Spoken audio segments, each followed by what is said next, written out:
The model airplane trembled in Storm's calloused hands as he watched his 16-year-old son's eyes light up with wonder for the first time in years. Across the visiting room table, the quiet man who had once commanded jets through combat zones was about to reveal something that would change everything Storm thought he knew about dreams, fear, and what it meant to truly fly. Captain Michael Ace Henderson had been tracking his days at Riverside Correctional for exactly 1,247 days when he first noticed the man they called Storm staring at his model aircraft with a mixture of longing and contempt. Not because Michael was counting down to freedom, he still had 2 years remaining on his sentence for smuggling charges. He tracked time because precision had always been his anchor. The difference between successful missions and catastrophic failures, between landing safely and becoming another aviation accident statistic. At 49, Michael carried himself with the bearing of someone who had spent 25 years commanding million-dollar aircraft through combat zones, emergency landings, and weather systems that could tear planes apart. His graying hair was cut with military precision, his hands bore scars from complex machinery, and his eyes held the alertness that came from decades where a single mistake could mean death for everyone under his command. Captain Michael Henderson was not just any pilot. Before his commercial airline career, before 15 years flying passenger jets across international routes, Michael had spent a decade as an Air Force fighter pilot.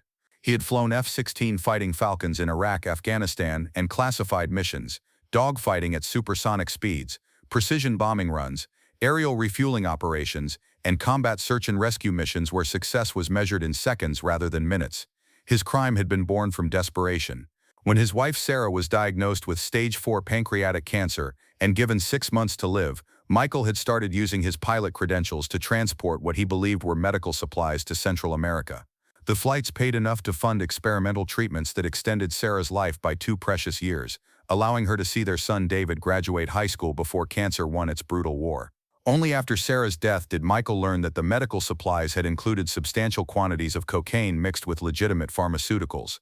The investigation revealed a complex smuggling operation that had used his flights to transport millions of dollars worth of illegal substances while he unknowingly provided perfect cover, a decorated veteran with an impeccable flight record and security clearances that made customs inspections rare and superficial. The betrayal devastated him on multiple levels. His trust had been exploited by people he considered friends, and his son David had watched his hero father revealed as a criminal who had unknowingly contributed to the drug epidemic destroying families in their community. The judge was particularly harsh, noting that former military pilots who misused their credentials represent a unique threat to public safety. What Michael hadn't expected was how losing flight would affect every aspect of his identity. For over 25 years, aviation had been more than his profession. It was his calling, his art, his connection to something larger than individual existence. Flying was where he felt most alive, most capable, most connected to the precision and beauty that made life worth living. Prison had taken not just his freedom, but his ability to do the one thing that had always made him feel completely himself. For the first 2 years of his sentence, Michael worked in the prison laundry while trying not to think about never piloting aircraft again. His commercial license had been permanently revoked. His military honors meant nothing in civilian employment. His age would make him unemployable in aviation, even if he somehow regained credentials. Prison hadn't just interrupted his career, it had ended it completely. The opportunity to work in the prison workshop came through bureaucratic accident. The facility needed someone with mechanical skills to supervise vocational training programs. Michael's engineering background and experience with complex systems qualified him, though the workshop's simple tools were far from the sophisticated aircraft systems he had once commanded with expert precision. The workshop was cluttered with hand tools, woodworking equipment, and supplies for basic craft projects, but it gradually revealed itself as therapeutic, a place where Michael could work with his hands, create something tangible, and slowly process the grief of losing not just his wife and freedom, but his entire sense of purpose and identity. Michael had started building model airplanes as meditation, staying connected to aviation while acknowledging his flying days were over forever. The models were precise replicas of aircraft he had flown, F-16 Fighting Falcons, Boeing 737s, Cessna training planes, each built with the same attention to detail that had characterized his approach to real flight operations. But these models would never leave the ground, just like their creator. The work required skills most people didn't associate with model building, calculating weight distribution for proper balance, understanding aerodynamic principles to ensure accurate proportions, creating functional control surfaces that moved with realistic precision. Each model took weeks to complete and represented not just craftsmanship, but deep understanding of engineering principles that made flight possible. Word spread through the prison about Michael's work. Inmates stopped by the workshop to watch, asking questions about aviation, sharing their own dreams of flight, revealing that many had harbored childhood fantasies of becoming pilots before life led them down different paths. But the growing attention also attracted notice from quarters that viewed any activity inspiring hope as potentially disruptive to prison order. Derek Storm Matthews had controlled contraband, privileges, and recreational activities in Cell Block D for over 7 years through strategic intelligence and carefully applied pressure. At 6 feet 2, with a lean muscular build, Storm's presence commanded attention even when he tried to remain inconspicuous. He had earned his nickname during a violent confrontation that established him as someone who could bring overwhelming force when crossed. What bothered Storm about Michael's model airplane project wasn't the activity itself, it was how it encouraged men to think beyond current circumstances, to remember abandoned dreams, to believe possibilities might exist beyond prison walls. In Storm's experience, hope was dangerous because it made people dissatisfied with survival, more willing to take risks that could disrupt the careful balance keeping everyone safe. But Storm was struggling with something he'd never admitted, the growing distance between himself and his 16-year-old son David, who had been 12 when Storm was sentenced, and now seemed like a stranger during monthly visits. David was polite but remote, answering questions minimally, avoiding eye contact, clearly counting minutes until he could leave. Storm knew his son was ashamed of having a father in prison. The confrontation came on a Wednesday afternoon, when Michael was alone in the workshop, working on final details of a complex F-16 model requiring precise calibration of control surfaces. He had been absorbed in delicate work when Storm appeared in the doorway without warning. The sudden presence of the most influential man in Cell Block D transformed the peaceful workshop into a space where dangerous decisions could be made. Well, Storm announced, his voice carrying casual authority that had negotiated countless deals over the years. If it isn't Riverside's newest toy maker, Captain Michael Henderson, right? I hear you've been building quite a collection of little airplanes in here. Michael looked up from his work, expression calm despite the obvious challenge in Storm's tone. I build scale models, Michael said simply, his voice carrying professional composure, learned during years of dealing with difficult passengers and emergency situations requiring clear communication under pressure. Accurate replicas of aircraft I've flown. It helps me stay connected to aviation while serving my sentence. The response was delivered with straightforward honesty that had characterized Michael's approach to most challenges. Stay connected to aviation, Storm repeated, examining completed models lining Michael's workbench with impressive precision and detail. Because from where I stand, it looks like you're encouraging men to waste time on fantasies instead of focusing on reality, where they are and what they need to do to survive here. His voice carried criticism, suggesting this conversation might escalate quickly. Michael continued working on the F-16's control surfaces, hands steady despite building tension. I understand your concern about maintaining survival focus, he said calmly. But in my experience, having something meaningful to work toward, even understanding how flight works, can help people maintain mental health and purpose while serving time. Storm moved closer to the workbench, commanding attention from detailed models representing hundreds of hours of precise craftsmanship. Mental health and purpose, he said mockingly. Very noble. But what happens when these men discover their toy airplane hobby didn't prepare them for the real world? When they realized dreaming about flying didn't give them actual skills for building legitimate lives? The questions revealed Storm's deep cynicism about genuine transformation or second chances. These aren't toys, Michael said quietly, gesturing to precisely crafted aircraft surrounding them. They're educational tools, teaching aerodynamics, engineering principles, mechanical systems, and problem-solving skills. More importantly, they remind people that humans figured out how to fly because someone believed it was possible before anyone had proof it could be done. The philosophy behind Michael's response caught Storm off guard. He had expected generic answers about hobby therapy, but Michael was talking about aviation as metaphor for human potential, about the relationship between imagination and achievement, about believing in possibilities before having evidence they were realistic. My son wants to be a pilot, Storm said suddenly, words escaping before he could stop them. The admission hung between them like a confession that changed their conversation's entire dynamic. David, he's 16. Been obsessed with airplanes since he was little, talks about joining the Air Force, becoming a commercial pilot. I keep telling him to focus on realistic goals that don't require background checks, revealing his father's situation. Michael understood immediately why Storm had sought him out. This wasn't about model airplanes or institutional management. It was about a father struggling with how to respond to his son's dreams when those dreams seemed impossible given their family circumstances. "What does David know about aviation?" Michael asked gently. "Has he taken flying lessons? Does he understand what pilot training involves?" "He reads everything about aircraft," Storm replied, voice carrying pride and frustration. "But reading isn't real experience, and experience costs money we don't have. Plus, I don't want him getting hopes up for something that probably won't happen anyway." The pain in Storm's voice revealed how much he wanted to support his son's dreams while protecting him from disappointment. "Would you bring David here during visiting hours?" Michael asked carefully. "I could explain what pilot training actually involves, what requirements are, how someone gets started in aviation. Real information instead of just encouragement or discouragement." Michael was offering expert information that could help David make informed decisions rather than just wishful thinking or premature surrender. "You would do that?" Storm asked. "Spend your visiting time talking to a kid about airplanes." Michael's honesty about his own family estrangement, his son blamed him for choices that destroyed their family's reputation, made Storm understand this was a genuine offer to help navigate their relationship challenges. That Sunday, Michael waited in the workshop with model aircraft and aviation reference materials. When Storm arrived with David, Michael immediately understood the dynamics, creating tension. David was clearly intelligent, passionate about aviation, but obviously uncomfortable being in prison. However, when he saw Michael's model aircraft, his entire demeanor changed. Eyes lighting up with genuine excitement, posture relaxing, beginning to ask technical questions revealing extensive knowledge and passionate enthusiasm. "Is that an F-16? David asked, approaching the workbench with reverence. Teenagers usually reserve for sports cars.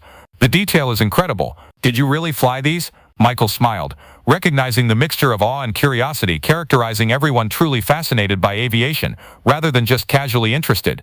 David's questions came rapid fire, revealing knowledge that impressed even Michael's expert understanding. Questions about thrust-to-weight ratios, avionics systems, weapons capabilities, and flight characteristics demonstrated David had been studying aviation with dedication of someone preparing for career, rather than pursuing casual interest. But more importantly, David's passion seemed to transform his relationship with his father, who watched with growing amazement as his son demonstrated knowledge and enthusiasm never fully revealed during previous visits. Over the next hour, Michael explained pilot training realities with complete honesty. Academic requirements, physical and psychological testing, financial costs, competitive selection processes, and personal sacrifices that aviation careers demanded. But he also explained the profound satisfaction of mastering complex systems, the unique perspective flight provided on human capability, and the sense of purpose that came from safely transporting people or completing missions requiring skills most people couldn't imagine. As the visit continued, something extraordinary began happening. David started including his father in aviation conversations, asking Storm what he thought about various aircraft capabilities, sharing technical information with excitement of someone who finally had an audience appreciating his passion. Storm began asking his own questions about pilot training, genuinely curious about his son's dreams and wanting to understand what David found fascinating about aviation. "Dad, did you know Captain Henderson flew combat missions?" David asked during military aviation career discussion. "He had to make split-second decisions that could save or endanger his entire unit. That's like what you did on the streets, right? Making quick decisions to protect people." The comparison caught Storm off guard, but revealed David was beginning to see connections between his father's survival skills and the aviation expertise he admired. Michael recognized the profound significance of David's comment and decided to build on it carefully. "Your father understands something crucial about leadership under pressure," he told David while Storm listened with growing amazement. "The ability to stay calm when everything is chaotic, to make decisions quickly with incomplete information, to take responsibility for other people's safety. Those are exactly the qualities that make someone successful in aviation." When the visit ended, both Storm and David seemed different, more connected, more comfortable with each other, sharing something that had been missing since Storm's incarceration. David hugged his father with genuine affection instead of obligatory politeness, and Storm's expression revealed pride rather than defensive resignation that had characterized previous visits. Over the following weeks, an extraordinary partnership developed between Michael and Storm. The feared gang leader didn't abandon his influence, but started using authority to protect and expand Michael's aviation education program. Instead of viewing hope and ambition as threats to prison stability, Storm began promoting practical preparation for post-release success, using Michael's expertise to help other inmates develop realistic plans for legitimate careers. Storm became one of Michael's most effective advocates in explaining to other inmates why education and skill development were forms of strength rather than weakness. His credibility as a survivor and leader gave legitimacy to programs that might otherwise have been dismissed as naive or impractical by men who had learned to focus exclusively on immediate survival rather than long-term planning. The program Michael and Storm developed became known as Flight Plan, a comprehensive approach to post-release preparation combining practical skill development with long-term goal setting. The program helped inmates identify interests and aptitudes, understand education and training requirements for various careers, and develop realistic timelines for achieving objectives after release. Storm's organizational skills and understanding of prison social dynamics proved invaluable in implementing changes that could help men with various backgrounds and skill levels. But Storm's most significant transformation came when he started participating in the aviation education sessions that Michael conducted for small groups of interested inmates. "I'm not planning to become a pilot," Storm explained to the group during his first session, "but watching my son engage with this material taught me something important about the relationship between understanding how things work and believing that change is possible." Storm began sharing his own experiences with making quick decisions under pressure, managing complex social dynamics, and taking responsibility for other people's safety, skills that, as Michael pointed out, translated directly to many legitimate careers including aviation, emergency services, management, and leadership roles requiring similar judgment and accountability. His willingness to frame his street survival skills as transferable professional abilities gave other inmates permission to view their own backgrounds as potential assets rather than just liabilities. During David's next visit, he participated in a flight plan session where inmates discussed post-release goals and preparation steps for legitimate careers. David was amazed to hear men talking about college applications, vocational training, apprenticeships, and business development with intensity they might once have brought to criminal enterprises. But more importantly, he was proud to see his father leading these discussions with knowledge, compassion, and genuine commitment to helping others succeed. "Dad, this is incredible," David told Storm as they watched Michael explain aerodynamic principles to a group of inmates building their own model aircraft. "You're not just surviving in here, you're actually making a difference, helping people prepare for better futures. I had no idea." The admiration in David's voice was genuine and transformative for Storm, who had spent years believing his son could never be proud of anything he did while incarcerated. The Flight Plan program's success in reducing recidivism and improving post-release outcomes made it a model for correctional facilities throughout the state. Storm became a certified peer counselor and program coordinator, using his leadership abilities to expand the program's reach while Michael provided technical expertise and educational content that helped inmates develop realistic career preparation strategies. When Michael was released after serving his full sentence, he left behind more than just a successful education program. He had helped create a culture where learning and preparation were valued as essential survival skills, where dreams were viewed as navigation tools rather than distractions, where the most respected leader was someone who had learned to inspire others toward legitimate success rather than managing compliance through fear and control. The transformation had rippled through every aspect of prison life. Storm still had 4 years remaining on his sentence, but he spent that time differently than he had spent the previous 7 years of incarceration.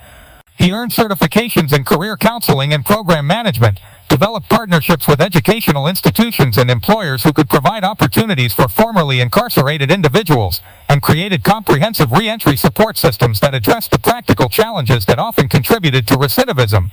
2 years after Michael's release, Storm sent him a letter written in careful handwriting that showed the results of educational programs he had embraced as part of his own transformation. "Captain Henderson," it read, "David started flight training last month. He's working part-time to pay for lessons, maintaining straight A's in high school, and planning to apply for Air Force Academy admission. But most importantly, he tells people he's proud of his father, who taught him that dreams require preparation and that strength means helping other people achieve their goals. You didn't just teach us about aviation. You taught us that families can heal, that respect can be earned even from prison, and that the most important flight is the one that brings you home to the people who love you." Michael kept that letter framed in his office at the aviation training school he established for at-risk youth after release, a reminder that teaching someone to fly was never just about aircraft control. It was about helping them understand that humans had figured out how to defy gravity because someone believed impossible things could become possible with enough knowledge, practice, and determination. Years later, when people asked Michael about his time in prison, he would tell them about the workshop where transformation happened, one model airplane at a time, one technical explanation at a time, one moment of shared wonder at humanity's ability to achieve flight despite every physical law that said it was impossible. Not the dramatic kind of transformation that happened in movies, but the slow, deliberate process of learning to see dreams as blueprints rather than fantasies, learning to understand that preparation was the bridge between aspiration and achievement. He would tell them about Storm, the man who had ruled through intimidation until he learned that his greatest strength wasn't his ability to control others through fear, but his ability to help them discover that their dreams were worth the effort required to make them reality. About men who discovered that building something with their hands was a form of prayer, that understanding how things worked was a path to believing that change was possible, that the most powerful flight was the one that carried them toward becoming the people they had always hoped they could be. Most of all, Michael would tell them about the lesson he learned in that prison workshop, that dreams don't die behind bars, they just wait for someone brave enough to help them remember how to fly. Because when you teach someone the principles of flight, you're not just explaining aerodynamics and engineering, you're showing them that humans figured out how to soar because they refused to accept that being grounded was permanent, that limitations were final, that the sky was anything other than an invitation to discover what becomes possible when you combine knowledge with determination and the courage to believe that gravity is just another problem waiting to be solved. The strongest prisons are not made of concrete and steel, they are built from crushed dreams, abandoned hopes, and the belief that some aspirations are too unrealistic to deserve serious consideration. But Michael Henderson learned in that makeshift workshop that every person deserves to understand how impossible things become possible, that dreams are the navigation systems that guide us toward our best selves, and that sometimes the most important lesson you can teach someone is that humans learned to fly not because it was easy, but because they believed it was worth every challenge they would face in the attempt. Because when you help someone understand that flight is possible, you're not just sharing technical knowledge, you're giving them permission to believe that they too can rise above whatever circumstances have kept them grounded, one carefully planned ascent at a time.